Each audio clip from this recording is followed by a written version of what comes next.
आणि नागपूरमध्ये झालेली एक बंडखोरी सध्या कमालीची चर्चेत आहे। ही बंडखोरी केलेली आहे धीरज चव्हाण यांनी। ते राष्ट्रीय स्वयंसेवक संघाचे कार्यकर्ते आहेत आणि ज्या वॉर्डातनं ज्या प्रभागामधनं त्यांनी ही बंडखोरी केली आहे तिथेच नितीन गडकरी यांचं सुद्धा निवासस्थान आहे।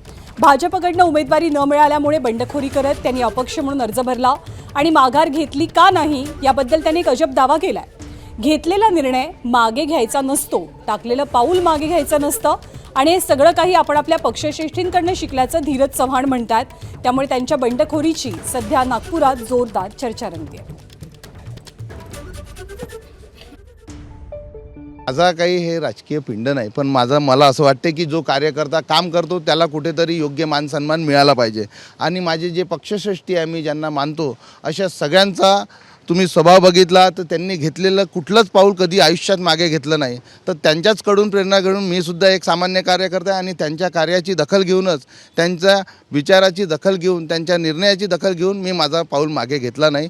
तुम्ही याला बंडखोरी म्हणत आहे, पण माझ्या हिशोबाने तो बंडखोरी हा विषय नाही आहे। हा कार्यकर्त्याच्या आत्मसन्मानासाठी आणि कार्यकर्त्याच्या भविष्यासाठी घेतलेला निर्णय आहे।